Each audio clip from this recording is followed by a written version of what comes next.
Here's the truth: most people in this world will never get there. Not because they can't, but because they're playing the wrong game. And so today I want to give you 9 different habits that will actually build your wealth. And I really want you to listen to this because it's not about getting rich, it's about breaking yourself free from the game of having to always be making money. So let's go ahead and dive into it. Habit number 1 is this. Build your life around freedom, not things. This one took me years to learn, but it's completely changed my life. And I'm going to ask you a real question. When you look at money and you think about money, what is money actually for? Most people never really even think about this in the first place, but they think, well, money is for buying things. Money is for paying your bills. Money is for upgrading your lifestyle. Money is for looking successful, maybe. And sure, some of those pieces of those things could be true. But what I really want to do is I want to shift your mind around what money is actually for. What I want you to start thinking, and what was a big shift for me in my mind, is that money is for freedom, right? Money is for freedom. Money is for getting out of the rat race and getting to a point where you don't have to play the game anymore. This is called escape velocity. So if you look at a rocket needs enough speed to break through the Earth's gravity. And this is called escape velocity. If it doesn't reach that speed, it's going to get pulled back down no matter how powerful the rocket is. But once it hits escape velocity, it no longer has to fight gravity and it's free. And now it can get outside of the Earth's atmosphere and it can get into orbit. Money works the exact same way. If you don't use money to build assets and income and investments, life's quote-unquote gravity, like your bills, your lifestyle, your pressure, is going to keep pulling you back into having to work to make more money. But once your investments produce enough to cover your life, you then hit financial escape velocity and you're free. Imagine getting to the point where you never have to make another dollar the rest of your life. Not because you're so rich, but because your investments are now paying for your life. That's really the goal. But most people never get there because every time they make more money, what do? They spend more money. And so we live in a consumer society where we think we need to buy more when we make more. We need to upgrade our car, even though the one that we have worked perfectly fine, simply because we just started making more money. And this is what most people do. They get stuck and they play the game every single day until sometimes they die because they've just been buying stuff. But let me say it again because it is extremely important for you to understand. The goal is not to make more money. The goal is to eventually need money less. You want to build your life in a way that your expenses are controlled, your investments are growing, and your need to keep playing the game and working is shrinking. And you can get to a point where you can just disappear from the game. That's how you win. And we will be right back. Hey, if you're still watching this video, you're the type of person who wants to learn and grow and improve yourself. Do me a favor, check below and see if you have subscribed to this channel. If you have not, do me a favor, hit that subscribe button so that you and I can go on this journey of self-improvement and making your life better. So if you had subscribed to me, I would appreciate it. And now back to the show. Most people are trying to look rich and to feel important. Very few people are trying to get free. But the ones who do get free, that's where they make an amazing life. You want to make money. You want to save that money. You want to invest that money. Have that money make new money for you when you invest it.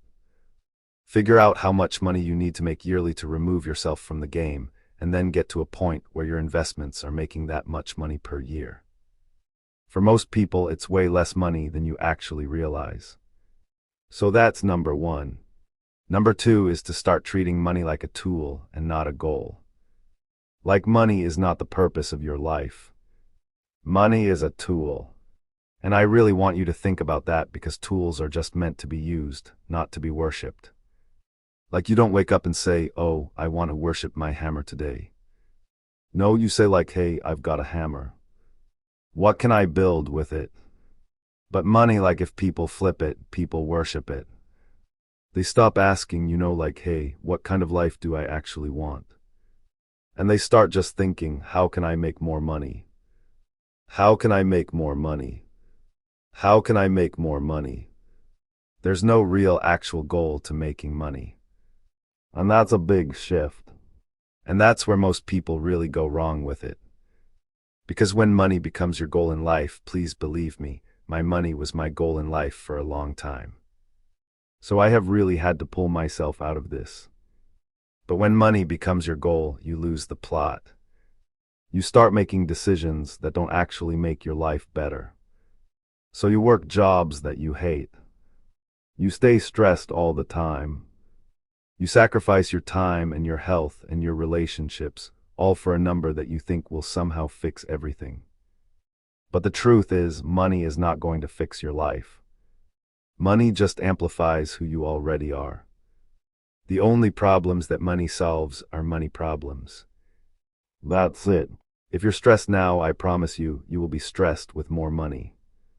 You're just going to be a rich, stressed person. If you're unhappy now, it's not going to make you happy.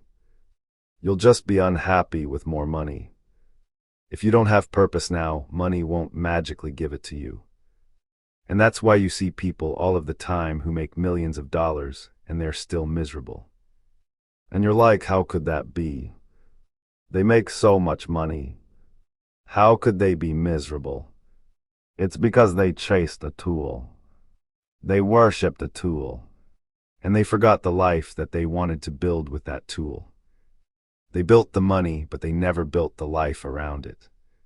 So now they have wealth and they have no freedom. They have no peace. They have no real fulfillment in their life. And this is where I really want you to flip your thinking. Money should serve your life, not make you a slave to make more. So you should decide first, how do you want to live?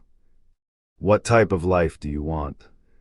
What do you want your days to look like? What actually makes you feel fulfilled? And then use money for that as the tool that it was made to build that life. And if you don't do it intentionally, you're going to wake up one day and you're just going to have more money than you did before. But you're not going to actually really enjoy it. That's the trap. You haven't built the life, which is the thing that matters. So that's number 2. Number 3 is to automate your investing before you ever see your money. Okay. Have you ever heard of the phrase out of sight, out of mind? Well, that's what you want your money to be. Out of sight, so you don't spend it. Like you have a portion of each of your check go into an investment account. And you don't have to rely on discipline to build wealth or doing it yourself. Because if you're relying on discipline and doing yourself, you're probably going to lose doing it that way. Discipline fades. Sometimes you're going to forget to transfer the money. Especially discipline is going to be hard when you have something really cool and new that you want to buy. So what do? You build a system. The best investors don't decide to invest money every single month. It's just automatic. It just comes out of their paycheck and immediately goes in. And over time it grows. The money comes in, the money goes out. And then investments just grow. No thinking, no emotions. No, I'll start next month. Because next month will never come. And if you don't see the money, then you don't miss the money. And this is how you quietly just build wealth in the background, while everyone else is just thinking about what they want to buy next. Okay, so that's number 3. Number 4, please live below your means. Especially when you earn more money. This is where a lot of people really mess up. They get a raise and then they immediately buy a bigger apartment or a better car or more subscriptions, or they do more quote-unquote deserved spending because I got a raise, so I'm going to go buy something nice. And then they stay broke in their bank account, but they just have nicer things. It's so dumb, right? And this happens even to people who make millions of dollars per year. My wealth advisor had a client a couple years ago that did $20 million in net profit in 1 year. And in 18 months, he declared bankruptcy. He spent all of it. He bought watches for all of his employees. He bought multiple expensive houses in different cities, expensive cars for each house that he had. And so your lifestyle, if it grows as fast as your income does, you will never really build wealth. Wealth is built in the gap, that gap between what you earn and what you spend. And that gap, the bigger that it is, and the more that you can invest in that gap, the more that you'll become wealthy quicker. So you want to protect that gap between what you earn and what you spend, like your life depends on it. Because your financial life actually does depend on it. And so for me, anytime that I've made more money, oh my gosh, I want to go spend. I want to buy something nice. I want to celebrate, right? And then I celebrate for 6 months or something, right? So it's like, but anytime I've made more money, I've tried to keep my lifestyle.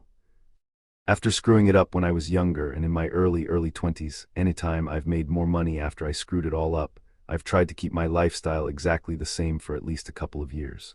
Right? So that's number 4. Number 5 is to avoid comparison, especially with the social media flexing.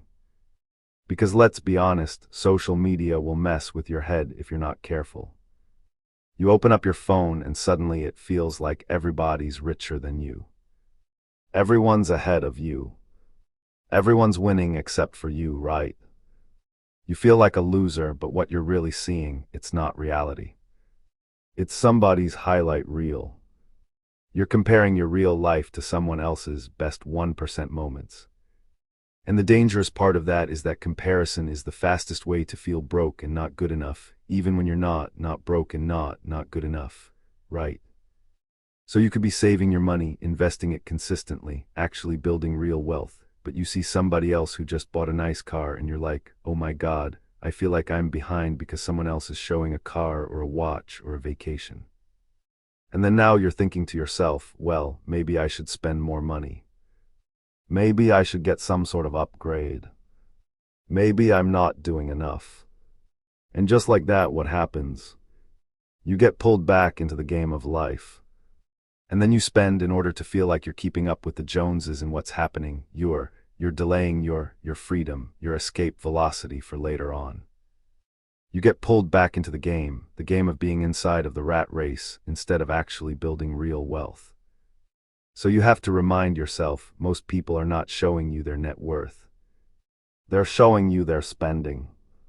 And there's a big difference between those two things.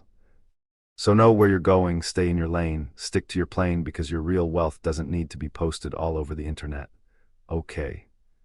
That's number 5. Number 6 is to track your spending. You want to know where every single dollar goes.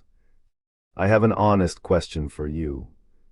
Do you really know where your money is going? Not like kind of, or do you have a pretty good idea? I mean like, do you know every single dollar where it's going?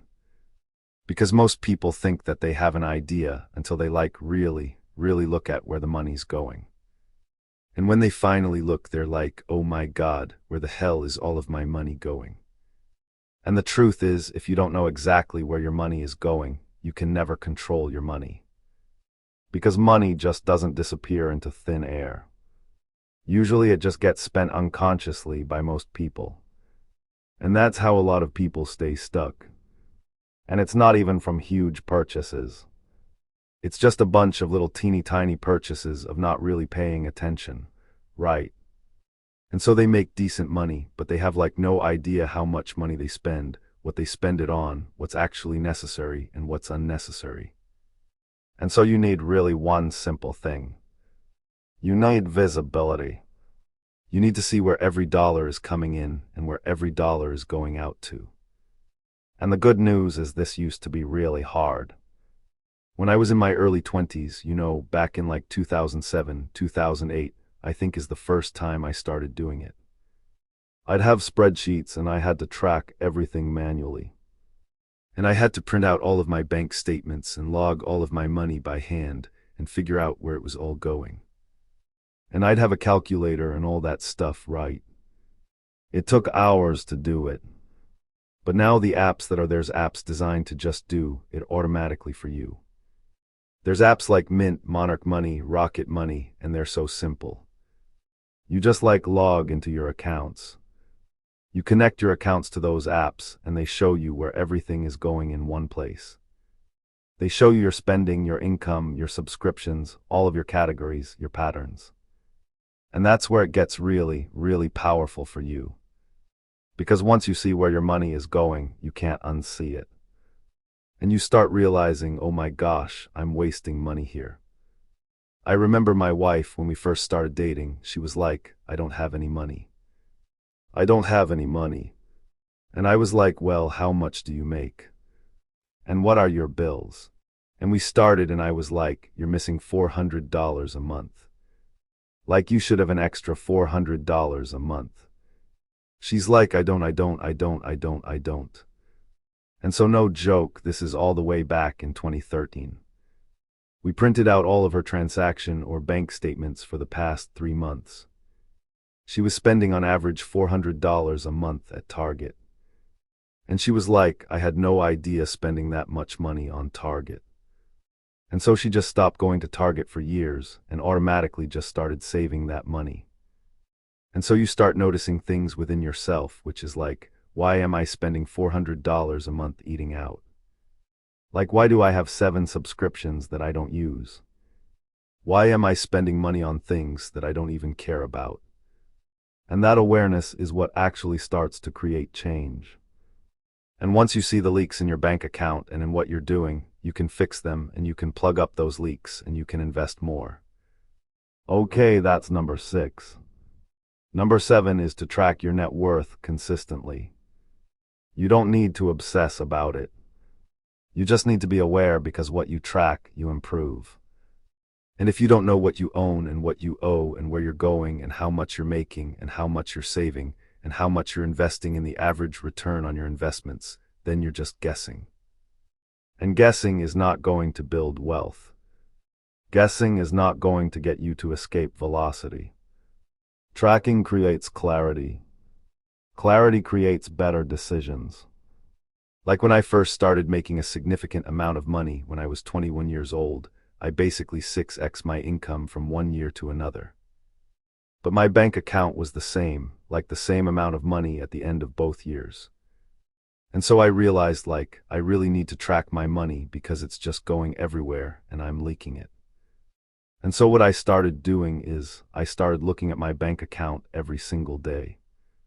And I used to get so much anxiety when I would check my bank account because I never knew if there'd be any money in it. If I had $20, $100, or if I was negative $40. But then I made it my goal to watch that account grow every single month. And so I started checking it every single day. And then I started getting joy in watching the account grow because I was checking it every single day. And so I watched it go from like insufficient funds to $1,000 to $2,000 to $5,000 to $10,000 to $6,000 to $20,000 to $6 figures, and so on and so forth. You should do the exact same with all of your accounts. Your savings, your checkings, your investments. And like I said, you can use those platforms to just link them all together and they just update automatically. And then you can see everything in one place all at one time.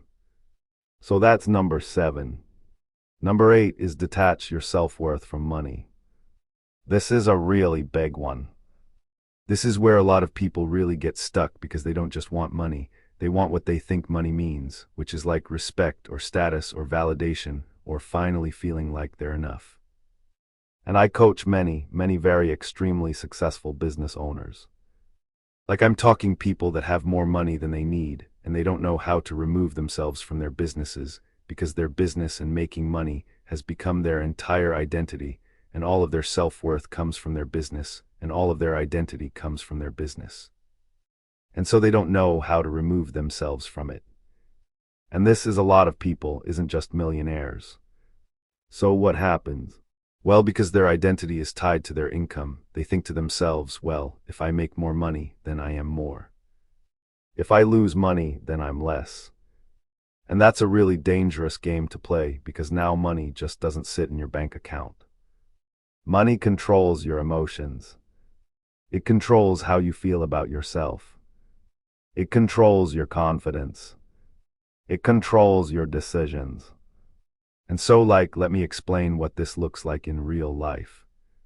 You make a little bit more money, right? And now you feel like you need to upgrade your lifestyle, show some people that you're doing pretty well, prove that you're successful, not because you actually want those things, but because you're trying to protect the identity of somebody who makes more money, who is more successful. Or the opposite can happen as well, which is you lose money. And now you start questioning yourself. Am I good enough? Am I falling behind? What are people going to think of me? You see the problem. Money, the tool, should not be dictating your own self-worth. You never go, oh, my hammer got dirty, so I must be worthless. Oh, I bought a new hammer. Look at how successful I am, right? That's why I keep going back to think of money as a tool. So you detach it from your self-worth, because when you detach your self-worth from the money, everything changes. You stop trying to impress people. You stop chasing status, and you stop making decisions to try to prove something or to try to keep up with the Joneses. Instead, you start playing the long game. You can invest without fear. You don't have to go for those dumb purchases. You can make calm and logical and strategic decisions because money is a tool, not an identity. So if you want real wealth, you've got to separate who you are from how much money you make. Because the moment that money stops defining you, it stops controlling you. And that's when you actually start winning. And you can play the game of money with real strategy of how to actually break free from the game. And then habit number 9, this is a simple one. Think in decades, not days. Most people think how can I make money this month? How can I become rich fast? Can I put all of my money into Bitcoin and at 40x's over the next week, and then I'm the richest person alive? Wealth doesn't work like that. Real wealth is built slowly, consistently, quietly over years and over decades. If you plant a seed today, you don't dig it up tomorrow to see if it's growing right. You just trust the process. You give it some sun, you give it some water, and you just trust the process. A seed that you plant today is a massive tree in 20 years, though. It's the same thing with money. For most people, money will be a long game. Unless you make millions of dollars per year and don't spend very much of it, it will take you a couple decades to get real significant wealth. But I promise you, retiring early is way better than upgrading to a BMW when you have a working Toyota, or way better than buying a $2,000 TV. So you want to start planting those seeds now. So those are the 9 habits that you need in order to get true real wealth in your life. Thanks so much for watching this video. Based off of what you've been watching on YouTube recently, YouTube thinks out of all of the videos I've ever created, this one is the one that's going to impact you the most. So click this one. And if you want to make sure to never miss another episode and another video, click this button right here, and I'll see you on the next one.